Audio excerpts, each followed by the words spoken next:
शिवसेना पेठ शहराची आढावा बैठक संपन्न। दिनांक 24 डिसेंबर रोजी शासकीय विश्रामगृह पेठ येथे माननीय आमदार धनराज हरिभाऊ महाले साहेब यांच्या आदेशाने शिवसेना पेठ शहराची आढावा बैठक आयोजित करण्यात आली होती।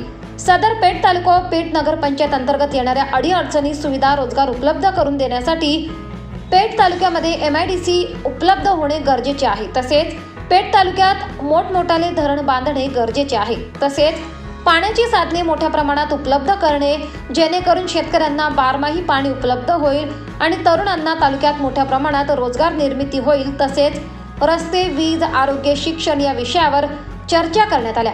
पेठ तालुक्याच्या वतीने माननीय आमदार धनराज हरिभाऊ महाले साहेबांच्या माध्यमातून माननीय मुख्यमंत्री एकनाथजी शिंदे साहेब यांच्याकडे शिष्टमंडळ लवकरात लवकर घेऊन जाणार। तसेच पेठ तालुक्याच्या समस्या लवकरात लवकर सोडवण्यासाठी मुख्यमंत्री साहेबांसोबत या विषयावर चर्चा करण्यात येईल। तसेच पक्ष बांधणी या विषयांवर संपूर्ण पेठ तालुक्यात शाखा प्रमुख, बूथ प्रमुख, शिवदूत, गटप्रमुख, गणप्रमुख यांची लवकरात लवकर नेमणूक करण्यात येईल या विषयावर चर्चा करण्यात आली। यावेळी उपस्थित शिवसेना पेठ तालुका प्रमुख श्री पद्माकर कांबळी, उपजिल्हा प्रमुख श्री धर्मराज गंगाराम चौधरी, पेठ दिंडोरी संघटक श्री गोपाळ देशमुख, पेठ शहर प्रमुख श्री त्र्यंबक कांबळी, युवा उपतालुका प्रमुख श्री हेमंत भोये, उपतालुका प्रमुख श्री हनुमंत भुसारे, गटप्रमुख सखाराम जाधव, गणप्रमुख अरुण सापटे, सोशल मीडिया प्रमुख धर्मराज चौधरी आणि पेठ शहर व तालुक्यातील मोठ्या प्रमाणात शिवसैनिक उपस्थित होते।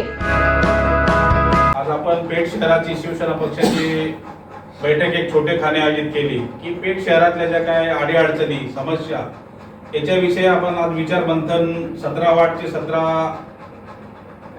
वार्ड प्रमुख आणि त्यांच्याबरोबर आलेले शिवदूत, उपस्थित सर्व शिवसेनेची हदरवाडीची टीम, उपजिल्हा प्रमुख चेअरमन साहेब, दिंडोरी विधानसभेचे, पेठ विधानसभेचे संघटक गोपाळराव, शहर अध्यक्ष त्र्यंबक कांबळी, युवाचे अध्यक्ष आपला भोये, तसेच उपस्थित इथं सर्व पेठ शहरातील माझे मित्रमंडळ, व्यापारी वर्ग मित्र, आपल्याला ही एक सुरुवात चांगली करायची आहे आणि आपल्याला जे नेतृत्व लाभलेलं आहे ते आमदार धनराज महाले साहेबांच्या माध्यमातून आणि योगायोग असं का आपलं सरकार आहे आणि मुख्यमंत्री आपल्या सर्वसामान्य गरीब माणसाचे आहेत। तर शिवदूत नेमण्यामागचा उद्देश की आपल्या वार्डामध्ये, आपल्या शहरामध्ये, आपल्या ग्रामीण भागामध्ये आज अनेक आजार वाढलेले आहेत। आपण ते सर्व ठिकाणी पैसे पुरवू शकत नाही, तर आपल्याला आज आपला भाग काही फायदा घेत नाही। मंत्रालयात जर तुम्ही जाल तर मराठवाडा, विदर्भ, नागपूर ह्या भागातले लोक जास्तीत जास्त ह्या निधीचा फायदा उठवतात का, तर आपल्यापर्यंत जे काही मागच्या आमदार असतील, खासदार असतील यांनी हा पाठपुरावाच केला नाही, जनतेपर्यंत ह्या सुविधा समजूनच सांगितल्या नाही की सर्वसामान्य गरीब माणसासाठी असेल, तो मध्यमवर्गीय जरी असेल तरी त्याला सर्वसमावेशक, सर्व समाजाला न्याय भेटतो की एखाद्या दुर्धर आजाराने 5 लाखापर्यंतचा उपचार, याच्यासाठी आपण ही एक शहराची बैठक आयोजित केली। त्या मीटिंगसाठी आपण सर्व उपस्थित राहिलात। आपण तुमचा जो काही संदेश आहे की आपल्या अडीअडचणी शहरातल्या टपरीचा प्रश्न असेल, पाण्याचा प्रश्न असेल किंवा घरकुलचा, सिटी सर्वेचा, आपण हे आमदार साहेबांसमेत पुढच्या रविवारपर्यंत बैठक घेऊ। त्याच्यानंतर आपण सीओकडे आपलं निवेदन देऊ, त्या पद्धतीने आपण हे कामकाज उभं करू।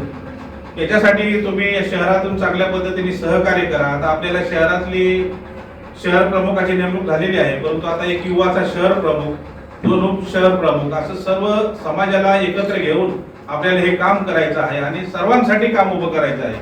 तो कुठल्याही समाजाचा असं त्याच्यावर जर अन्याय होत असेल तर त्याला आपण सहकार्य करायचं आहे।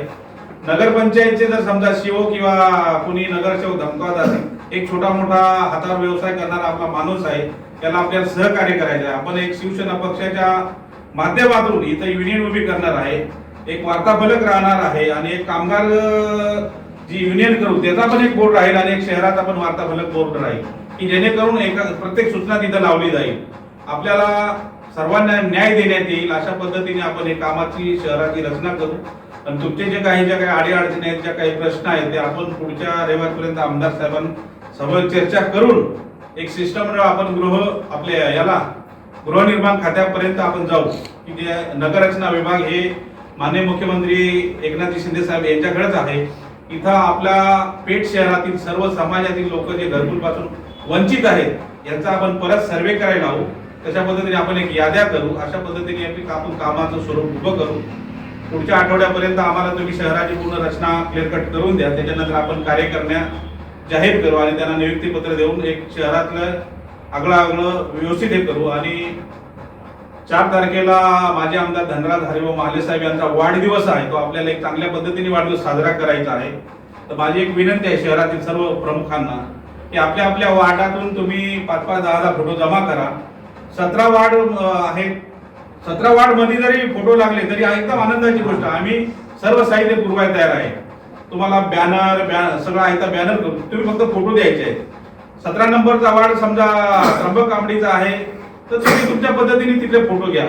16 नंबर वार्ड, 1 नंबर वार्ड, 17चे 17 वार्ड मध्ये जरी तुम्ही तयारी केली तरी आम्ही तुम्हाला आयतं बॅनर चिपकून फक्त तुम्ही सांगायचे इथं लावा.